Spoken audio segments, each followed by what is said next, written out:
Good morning बच्चों।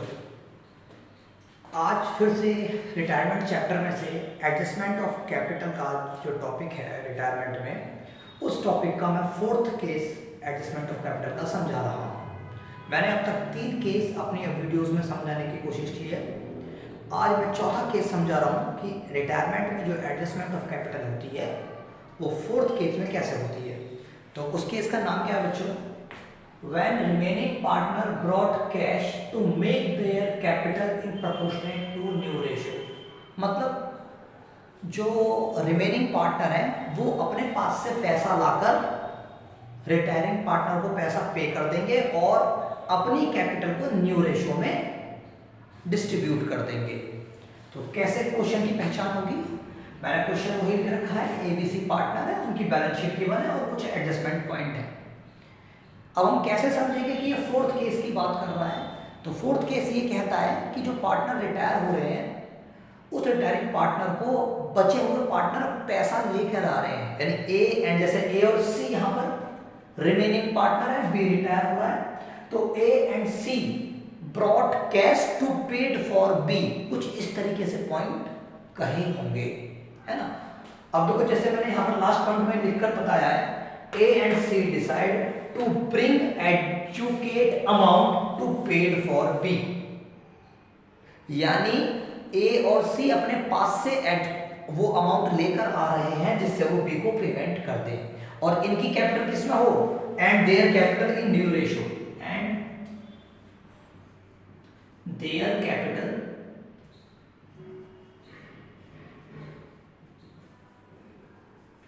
इन new ratio. तो ये एडजस्टमेंट का पॉइंट है, इसे ही पढ़कर आपको समझना पड़ेगा कि चौथा केस है, ठीक है। अब इस केस को क्वेश्चन को करते हैं बेटा हम।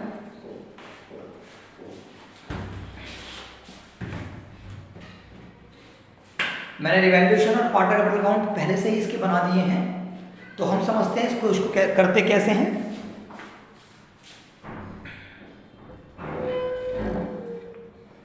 ठीक है बच्चों, तो अब है क्या, क्योंकि ए और सी ने डिसाइड कर लिया है कि जो पुराना पार्टनर जो हम बचे हुए पार्टनर हैं ये हम लाकर देंगे पैसे बी को हम पैसे दे देंगे जो रिटायर होना है और अपनी कैपिटल्स को न्यू रेशियो में बांटेंगे। तो कैसे करना है वाला केस देखिए।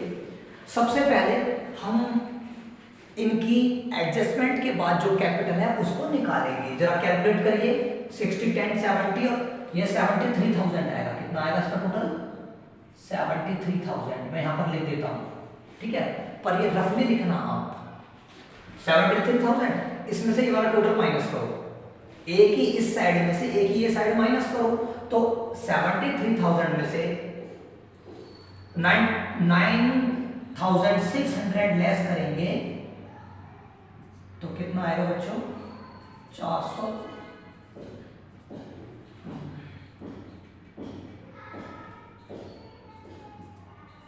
तिरसठ 63,400, ठीक है। 10 में 6 के 4 है के 2 12 में हो गया 10 के बराबर 3 और 6। इसकी जो बैलेंस शीट आई यानी ए की, तो मैं यहाँ पर लिख देता हूँ ए बैलेंस सीडी, यानी ए की जो बैलेंस सीडी आई, ए की जो एडजस्टेड कैपिटल आई वो आई 63,400। ऐसे ही बी का निकालो। अब बी की कैपिटल तो आएगी नहीं क्योंकि बी रिटायर हो रहा है, तो बी का आएगा लोन। जरा देखो बी का लोन कितना है? 64,200। बी का ये टोटल आएगा। अब इस टोटल में से बी की ये वाली साइड घटाओ तो कुछ है ही नहीं बी की तरफ, तो यानी 64,200 में से ये वाली साइड यानी 0 घटाओगे तो क्या आएगा? 2B loan. किस नाम से? 64,200 के नाम से ही आ जाएगा। अब सी का निकालो। सी का जो टोटल होता है वो होता है 45,000, 45,000 इसका टोटल होगा। तो 32 10 4 42 17, ठीक है। 45,000 में से ये घटाओ 9,600, तो 45,000 में से 9,600 हम लेस करेंगे तो क्या आएगा? 0 0 10 में से 6 गया 4 और यहाँ रह गया 14, 14 से 5 गया 9 और 14 से 9 गया 5 और 35,400। कितना आ गया? 35। तो जो बी का बैलेंस सीडी आया है वो 35,400 आया है। तो दोनों की बैलेंस सीडी हमने निकाल दी, है ना। अब हमें कैसे कैपिटल एडजस्ट करनी है, क्योंकि इन्होंने क्या कहा है कि जो ए और सी बचे हुए पार्टनर है, ये सी की है बच्चों, ए और सी जो बचे हुए पार्टनर हैं वो अपने पास से पैसा लाएंगे और बी को पेड करेंगे। तो क्या करेंगे हम, बी जो बी, अब बी का लोन नहीं आएगा क्योंकि बी को हम पे कर रहे हैं पैसा, है ना। क्या आ जाएगा, टू बैंक करके बच्चों यहां पर आएगा, क्योंकि बी को अब पार्टनर सीधा पे कर रहे हैं, उसका पैसा अपने ऊपर उधार रख नहीं रहे हैं कि 2 साल बाद देंगे या 1 साल बाद देंगे, वो ऑन हैंड पे कर रहे हैं उसको एट ए टाइम, है ना। तो हम क्या करेंगे, दोनों की बैलेंस शीट आ गई और यहां पर लिखेंगे पेड टू बी, बी को जितना पेड करना है, ठीक है ना। तो बी को पेड करना है 64,200। अब इनको जोड़िए तीनों को, इन तीनों को प्लस करना है, तो इससे हमें पता पड़ जाएगी कि टोटल कैपिटल कितनी रखनी है, जिससे ए और सी की कैपिटल भी हमें पता पड़ जाए और बी को पे भी हो जाए। तो जरा जोड़िए इसको, 4 4 8 2 10 की 0, हमसे लग गया 1 3 0 यहां पर आ गई 1, 5 3 8 1 9 9 4 13 का 3, यहां से लग गया 1 6 और 7 8 10 और 6 16, 1,63,000 टोटल कैपिटल आ गई। यानी टोटल कैपिटल आप ऐसे निकालेंगे इस चौथे केस में। अब ये जो टोटल कैपिटल आई है 1,63,000, इसको न्यू रेशो में बांट दो, तो लिखो ए कैपिटल यहां पर 1,63,000 है, इसकी मल्टीप्लाई ए के नए शेयर से कर दो, नया शेयर था 1/2, और ऐसी बी की कैपिटल निकल आएगी, बी की कैपिटल 1,63,000 मल्टीप्लाई 1/2। ये विजन हो रहा है, उसमें चेक कर लो बच्चों, और थोड़ा विजन में दिक्कत आ रही है इसके, वो दिख नहीं रहा था बेटा, तो दोबारा बता रहा हूं मैं, ए की कैपिटल कितनी आ गई 1,63,000 मल्टीप्लाई 1/2। ऐसे ही बी की कैपिटल निकालो,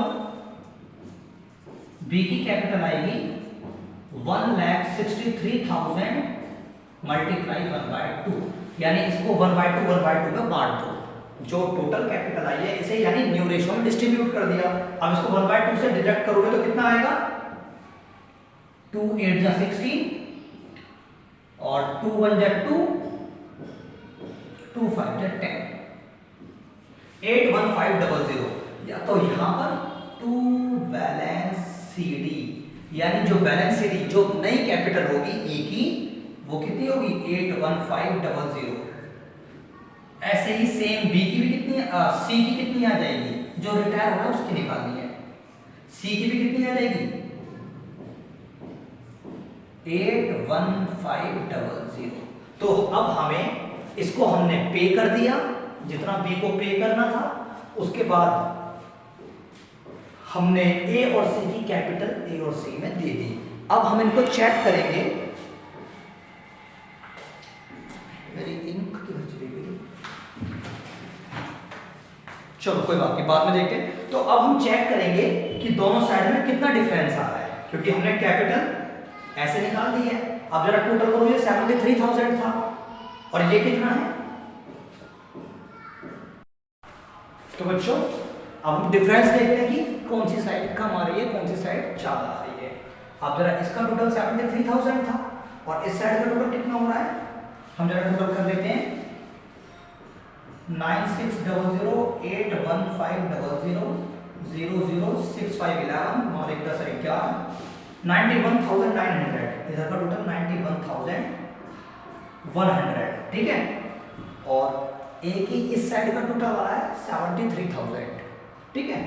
अब डिफरेंस देखो कितना है, हमारी ये वाली साइड कम है, जितनी ये साइड कम है हमें यहां पर तो भरनी पड़ेगी। तो देखिए कितनी कम है, 91,100 और इधर थी 73,000।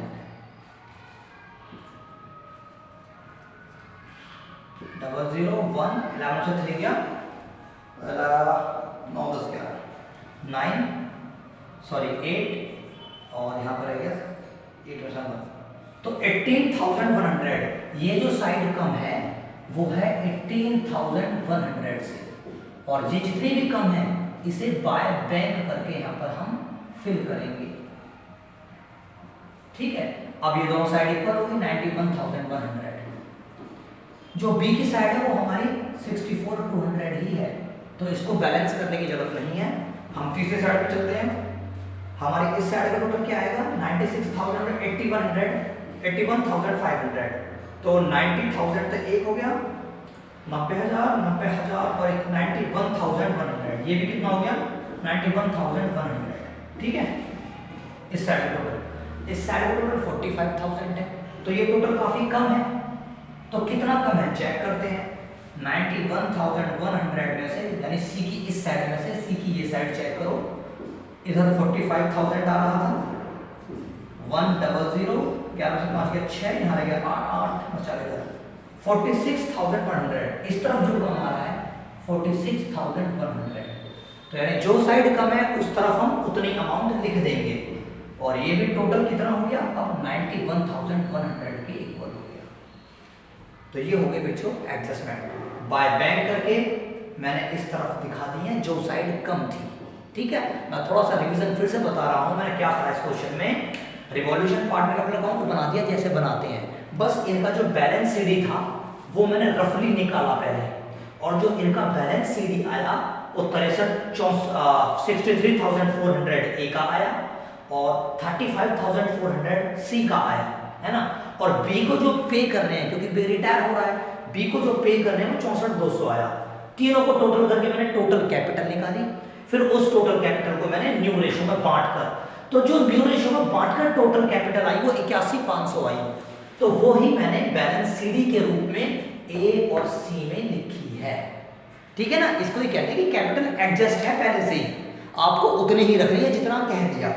तो हमने यहाँ पर रख दी, फिर मैंने दोनों साइड को चेक करा कि ए का ये साइड और ए की ये साइड में कितना डिफरेंस है। यहाँ पर डिफरेंस यानी यहाँ पर कम साइड थी, तो जितनी यहाँ पर कमी थी बाय बैंक करके फिल कर दिया। सेम सी के लिए करा, सी की 91,100 टोटल ये वाली आ रही है, ये वाली साइड कम थी, जितनी कम थी वो मैंने 46,100 से फिल कर दी, और ये एडजस्टमेंट का क्वेश्चन ये वाला भी खत्म होता है। अब बच्चों एडजस्टमेंट का लास्ट क्वेश्चन बचता है, वो लगभग इसी के जैसा है, बस उसमें थोड़ा सा चेंज है एक अमाउंट का, तो उसको भी मैं नेक्स्ट वीडियो में आपको करा दूंगा। Thank you.